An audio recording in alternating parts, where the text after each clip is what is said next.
Hey everybody, Frank here. A question I got asked that really made me stop in my tracks was, if you were starting at the very beginning and wanted to be a real estate investor, what is the first thing you would do? And I sat there and I thought, oh my gosh, I have to stop and I had to stop and think about it, because you do it for so long, you forget what is it like for that brand new person. So I came up with a quick list, so pay attention. We're going to break each one of these down for you. All right, the first step if you're starting brand new to being a real estate investor, super easy. Determine the end game. What is the goal that you would call yourself successful? Okay, is it a bunch of money? Is it owning a bunch of property? Is it being able to flip a bunch of houses? Is it having a bunch of rentals that bring X number of dollars a month? What is it?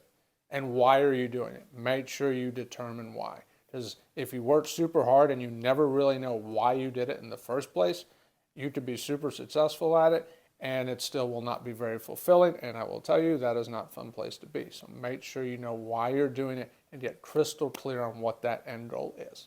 All right, step two, when you're brand new at real estate investing, you want to determine the approach. Okay, there's two very common approaches. One is being an active investor and the other is being a passive investor.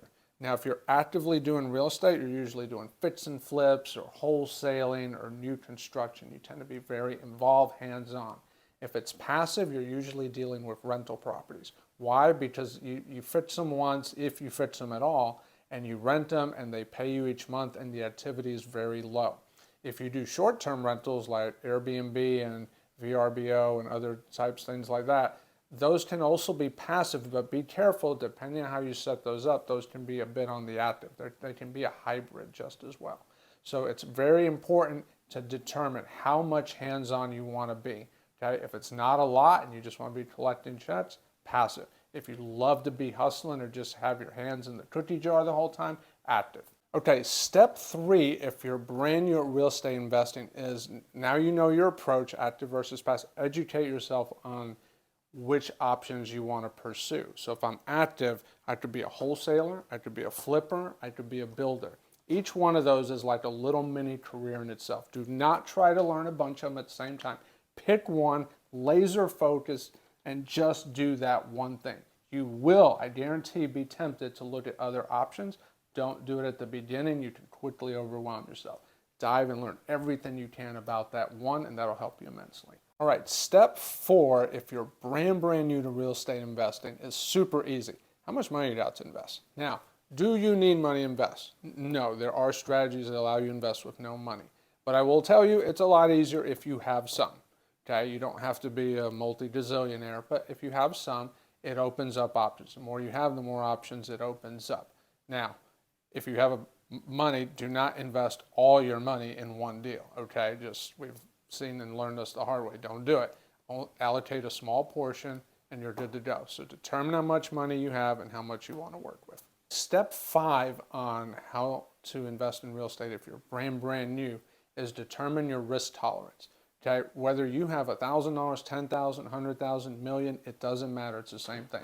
How much risk do you want to tolerate? Some of the strategies have more risk than others, and even if it's a lower risk strategy, you still may not want to put that much. As I say, a lot of times it's easier just kind of tap your foot in the water before you dive in. Now, some people, they'd rather just dive in. Again, everybody's different. There's no right or wrong. Assess what level of risk you're willing to tolerate. Be clear with that up front because you'll be tempted to do more. So be clear with that, stick to your guns, and then go for it. Step six, if you're brand new to real estate investing, you're going to pick a market and learn everything you can and really focus on it and know all you can about it. And what I mean by a market is, like I'm from Atlanta. Atlanta's a really big market, okay? There's over 6 million people here. So I could say Atlanta, but I'm not gonna learn Atlanta because it's too big. I'm gonna pick a small subset of Atlanta. Maybe it's just a community, maybe it's a couple of neighborhoods.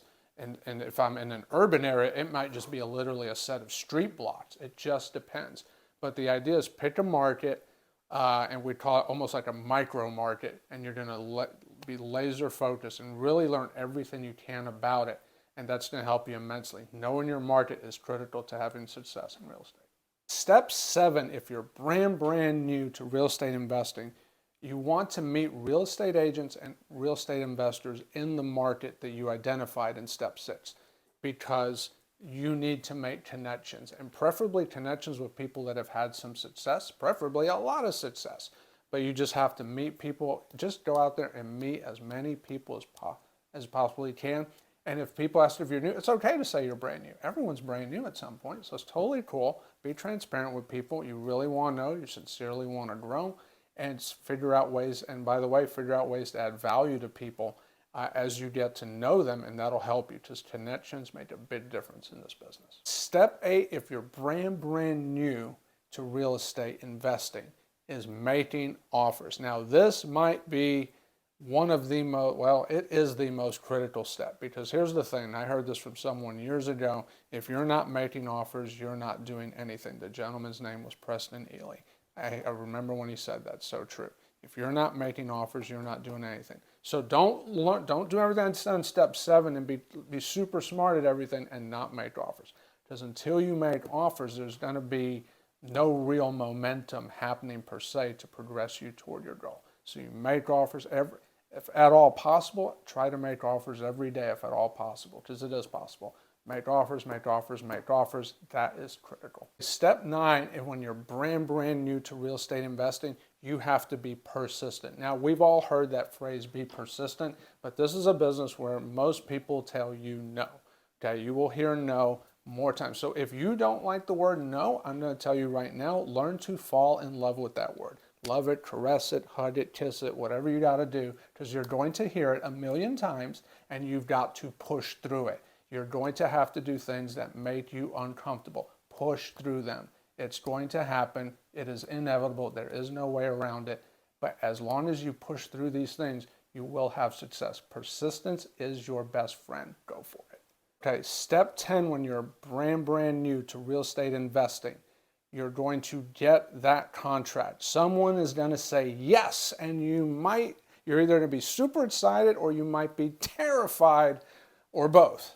As long as you have some of the excitement, it's okay to be a little terrified. It's a little scary the first time. I will not kid you. You're dealing with a lot of money, especially in some higher end markets. An entry-level deal can be $500,000, $1 million in some places. So it can be quite scary.